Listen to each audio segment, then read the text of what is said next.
we're going to be reusing our circular motion equations. We looked at vertical circles, the big ones, roller coasters, and Ferris wheels, but we looked at a few others as well, spinning an object on the end of a rope like a bucket of water. Horizontal circles, one of the classic examples is going around a corner with a car. Imagine you're in a car turning a corner. What's the direction of your acceleration, and what's the direction of the force that acts on you? Here is a classic multiple choice question. This is one of those chart questions. I've told you I never read these going across. I always read these going down. So I'm going to do the acceleration column first. What's the direction of the acceleration? I put a check mark there. I put a check mark there. I say no. I say no. What's the direction of the net force? Because F equals ma, F gets its direction from the A. So yes, no, and then I zoom out. What's clearly the only correct answer? I find that keeps me from circling the wrong answer when I should have gotten it right. I encourage you to use that method or something along those lines.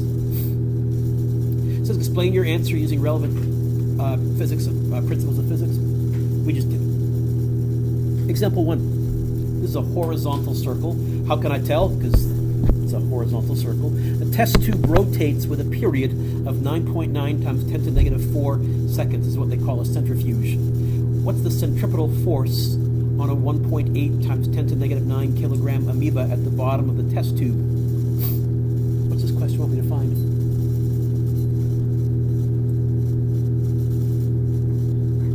Brandon, what's this question want me to find? Yeah, which force? So you know what? I'm going to say, okay, Fc equals. Now, force is all, well, the basic that you learned in Physics 11, Brandon. Force is F equals what? Braden. Why am I going Brandon? Because I'm tired. Braden, sorry? MA? Good. Which version of A am I going to use? The one with the speed or the one with the period in it? How do you know? Yeah. Okay. So it's going to be, don't forget the M. By far the most common mistake. Kids skip this middle step and they go straight to, they say, oh, F equals 4 pi squared r over t squared. No, you just said F equals acceleration. It does not. Don't forget the M. What's the mass? 1.8 times 10 to the negative 9. 4 pi squared 9, oh no, r is 0.15, Mr. Duick. Divided by 9.9 times 10 to the negative 4th. I strongly encourage you practice typing this one into your calculator, both because of the scientific notation and also you need to find out if on your calculator you can square pi. Some calculators will actually make you go pi times pi. Not many modern ones, but it was an issue 15 years ago. Some of you have some really old calculators.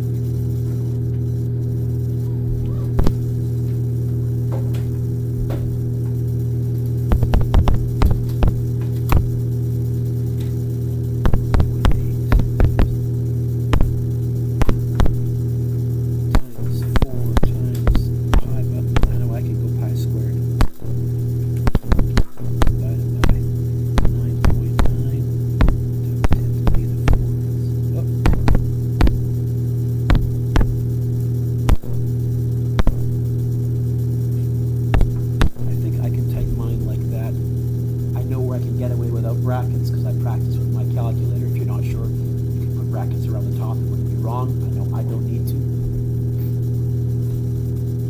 This is also where you're going to find your pi button.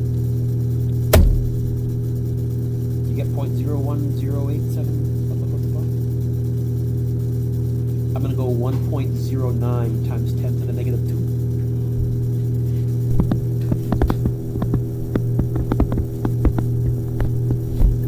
So it's newtons. That may seem really small, but if you divide by the mass,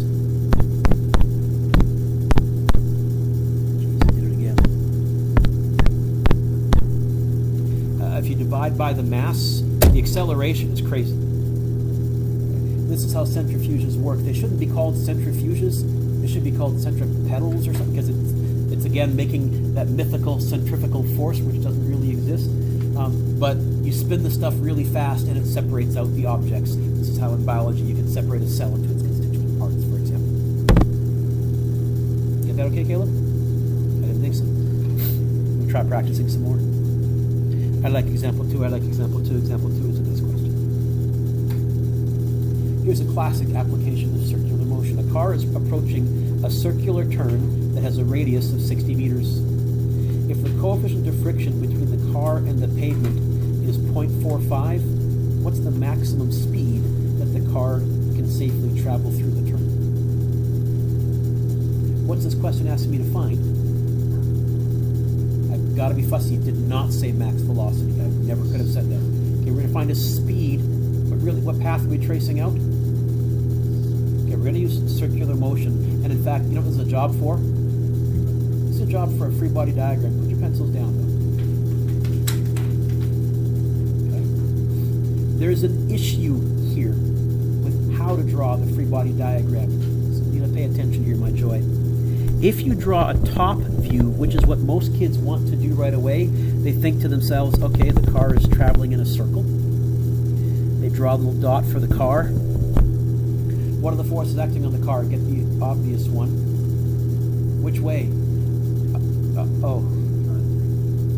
Okay, this is part of the problem. Into the page. Is it sinking to the ground like quicksand? No. Is it flying to you like Superman? No. So there's a force pointing out of the page. Okay, we'll come back to that in a second.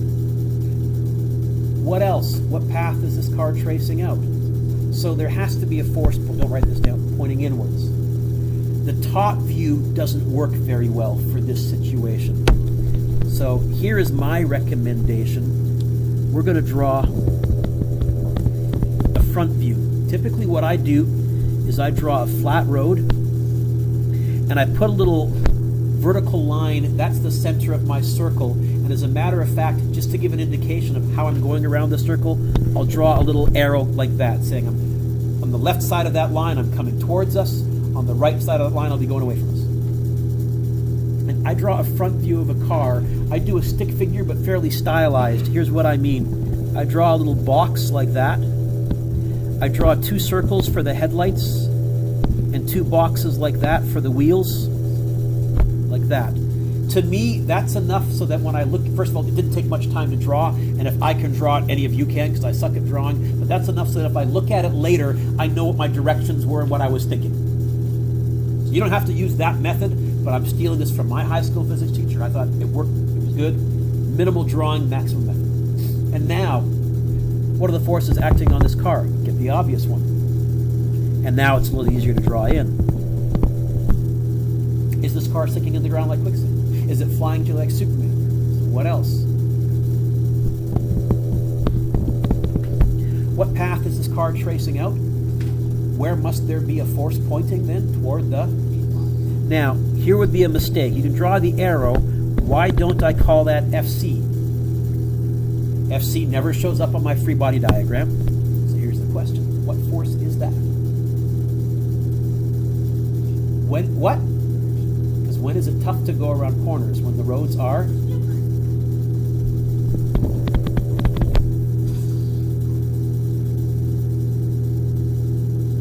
Dimitri, you see that little bit of reasoning there? Friction is what makes a car go around a corner. That's why you can't corner well on ice. What's my equation? Who's winning? Who's losing? Equals what's pushing me in a circle.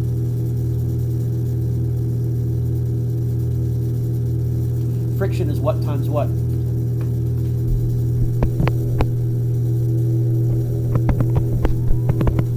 MAC. I don't know the normal force. Oh, but look. Another force same size as the normal force.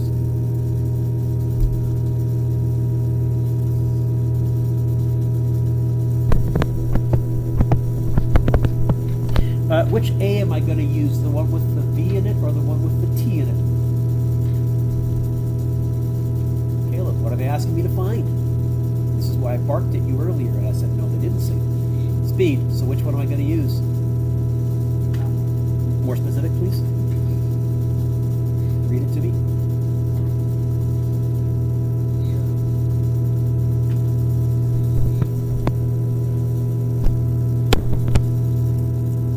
expression for acceleration? Because we've written MA. AC equals Yeah, I got that part, Captain Obvious. Look up. V squared over R. That's the one I'm going to plug in here.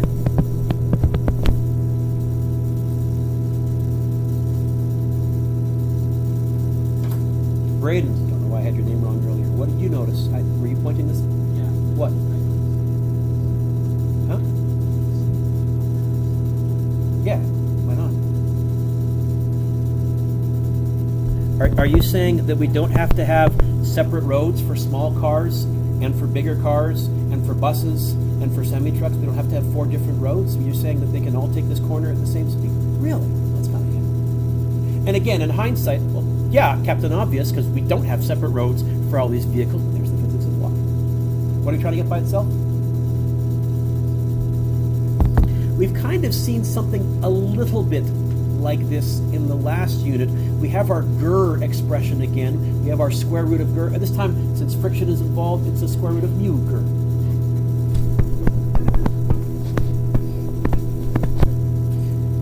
This, though, when you're approaching a corner and you see the sign that says whatever the speed you're supposed to take the corner at, this is how they calculate it. Now, I'm fibbing a bit because I suspect rather than calculating the speed and printing up different signs, I suspect they say, no, the speed is going to be 30 and we'll design all of our corners so that they work for a speed of 30. So I suspect they actually find R given the speed, but whatever. What do we get? 0.45. Now, if you're doing this, designing this for the road, of course, you would use the lowest coefficient of friction. You would not use mu on a hot summer day, and you'd probably be pulling something that was snowy or rainy, and then you'd also expect people to clue in that if it's icy, all the bets are off, go slower than the posted limit. Right? You may have noticed some people had trouble with that last week and the week before in the lower mainland there. 60. What's the maximum speed that we can take this at? What'd you get, Eric? 60.3? Is that right, folks? Now, if you were driving this car, you would not do that speed. You would feel very uncomfortable. You would feel through the steering wheel, the wheels are just about to give way and go. I'm about to go shooting off the end of the curb because friction is barely matching what I need to go in a corner. So you would not really take that. If we were really designing this road, we would probably take a third off or more. But there's the engineering of it. Nice question, though. It's certainly one you can expect to see as a written question. How fast can you go? Or I can tell you the speed limit and ask you to find the radius of the corner. How big do we have to build the corner? Okay. Yeah, I just made up some numbers. I wasn't trying to be accurate. Also, because this is a bad design, right now we're only looking at flat corners. They don't make flat corners. They bank them. That's a couple lessons from now. And that will be when we'll be on a ramp again. We're bringing MG parallel and MG perpendicular and all that stuff out again. Another great example of a horizontal circle is the wave swinger, they call it in Playland? The musical swings. They go in a horizontal circle. Sometimes they tilt a tiny bit, but we're going to say this one goes dead horizontal. So an empty swing in an amusement park ride has a mass of 10 kilograms. If the swing has a kinetic energy of 460 joules, what's the centripetal force on the swing? Kevin, what's this question you want me to find? Okay. FC equals MAC. Which version of A am I going to use? The one with the V in it or the one with the T in it? You're right. Why? What's your... Because I know you hesitated. What else did they give me here? What else did they give me here? Kinetic energy. Doesn't that equation also have a V? That's my hint. Okay? So I'm going to pause. I'm going to say FC equals mv squared over r, MAC. And I'm going to say they definitely give me r. They didn't give me V, but what else did they give me, Lena? They gave me the kinetic energy. So I'm going to pause here, and now I'm going to say, okay, KE equals half mv squared? Yes.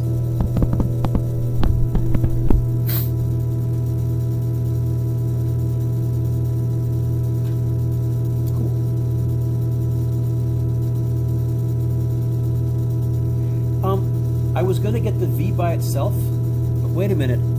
I actually have a V squared sitting there. So instead of getting the V by itself, I'm going to be really lazy. And you know what I'm going to get by itself? The V squared. And then I can just substitute the whole thing. So how would I get the V squared by itself? I think beautiful.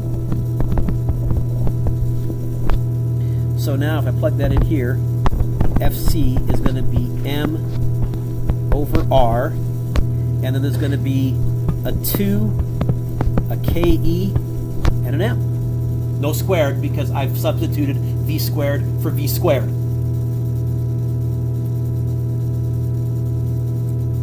Ha! Something kind of nice happens. Turns out I technically didn't need to give you the masses. It's going to be 2 times 460 divided by, oh, they gave me R in the picture. I have to go hunting for it. 7.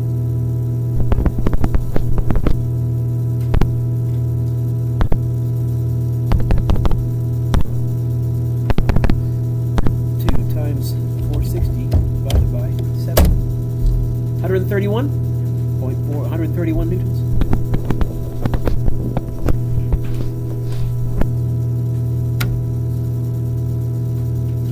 You get the answers okay now? Okay. No, I know you didn't. Otherwise, you would have got the right answer, Captain Obvious. I typed it in correctly, Mr. Duick. I did everything correct, and I got the wrong answer. I don't think you typed it in correctly. I'm pretty sure those go together.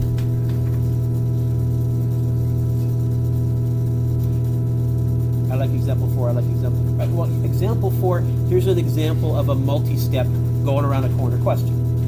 This will be a B plus A minus level. That first car going around a corner, C plus. Here, B plus A minus. It says this: car can travel without slipping at a maximum speed of 32 meters per second in a circular path of radius 72 meters on a dry horizontal surface. However, we know when it rains, the coefficient of friction is reduced to 1/2 its original value. What's the maximum safe speed of this car under this wet condition?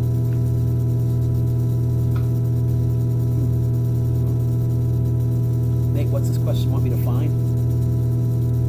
Speed. When? Okay, I think I'm going to divide my page in half. I'm going to have while the ground is dry, and I'm going to do my free body diagram of the car coming towards me first. Although you might even remember it from the previous page. I think friction is what's pushing us in a circle. But really quickly, I'll go. Okay, there's the road. I'm going around a corner like that. Here's my car tires. Here's my car. What are the forces acting on me? Get the obvious one. Normal force, friction. Here's what I'm thinking, Nate. I can probably start solving this for the wet ground, but I'll run into a spot where I'm missing something. And then I can probably go over to the dry ground and find whatever the heck it is that I was missing and move it over. So I'm going to go...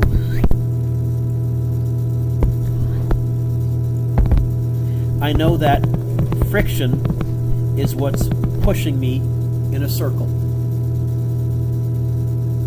I know that friction is what times what? Mu times the normal force? I don't know the normal force. Oh, but look.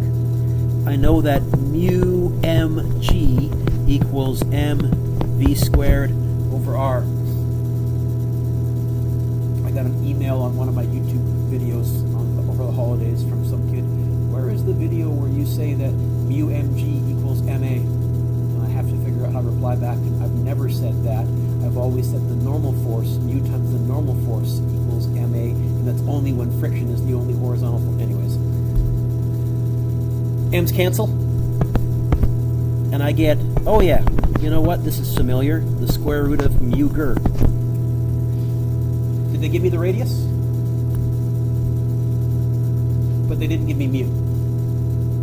How do you think I'm going to figure out what mu is? Okay. We're going to start out identically. Friction is what's pushing me in a circle. And then since I've done the derivation on the right, I'm going to jump straight to saying V, but I'll call it V dry equals. Oh, wait. What do I want to get when it's dry? Mu. So, Lena, I'll look at this equation here, but I'll get the mu by itself. Folks, how would I get the mu by itself? Mu dry is it going to be V squared over her?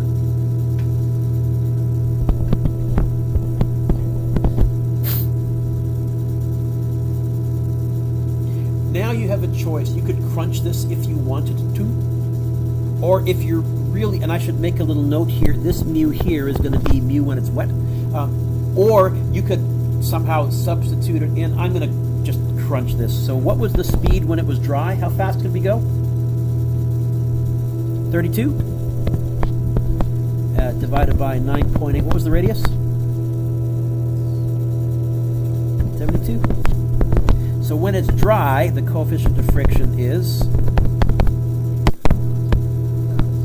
oh, squared. Thank you. I did that. 32, don't forget the squared, Mr. Duick, divided by bracket 9.8 times 72.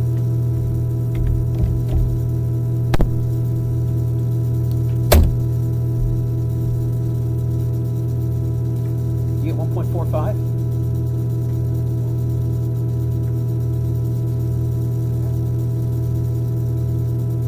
And I think after I photocopied this, I think I fixed the lesson for next year. Because I was making up numbers and doing rough math in my head.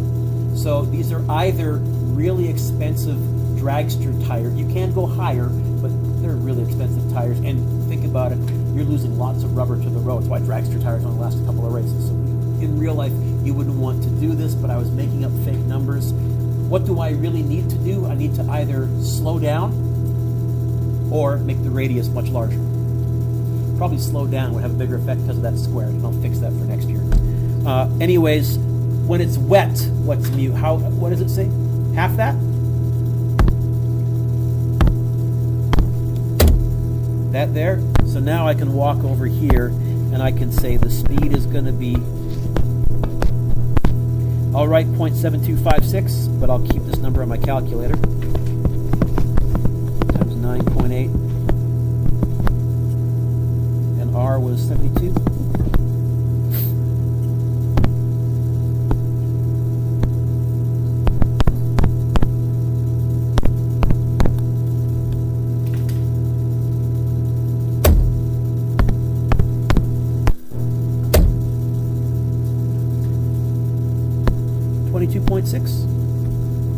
So it's interesting, half the traction does not mean half the speed, because that would have been 16. Again, because of that squared kicking around.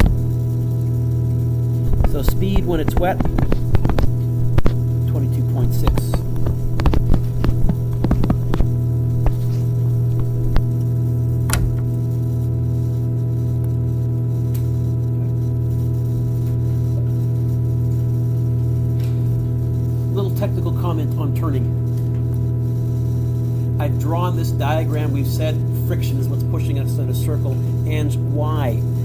The reason that friction is inwards has to do with how wheels work. When you turn your wheels, the front wheels turn, and because your car wants to keep moving straight, but your wheels have turned, they want to keep going that way. They push in that direction against the road. The road pushes back because forces come in pairs in that direction, and that direction is inwards towards the center of a circle. So, in case you're wondering, little nerd moment. Key summary here. In a horizontal circle, our vertical forces are balanced, or there are no vertical forces. Usually, though, you'll have gravity down, normal force up.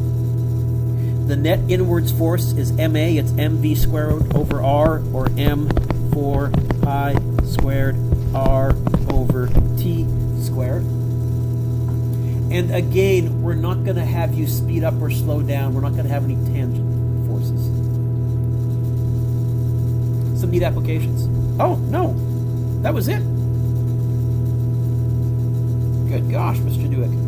Oh, that's because part 2 is horizontal circles, part 2. Okay, so I shortened this. I split this up into 2 lessons. What's your homework? Next lesson, we'll look at artificial gravity in outer space. Caleb will miss that. Sorry. Number 1 is good. 2 is good. 3 is good. 4 is good. 5 is good. Now, take a look at number 5 for a second. It says the platform spins at 42. What? Okay, so the first thing you need to do is convert that to revolutions per second. That will be in hertz. That when you do that, you've now got an answer in hertz. Take the reciprocal, and that will be the period. See if you can figure that out. Okay. 6 is good. 7 is good. 8 is good. 9 is good. Most of them are. Yeah, 10 is good.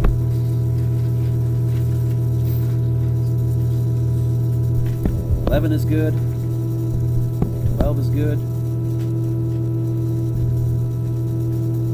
13, and yes, Mitra, when you do 13, you're going to get a mu of 4.4, and I wrote magic tires or something.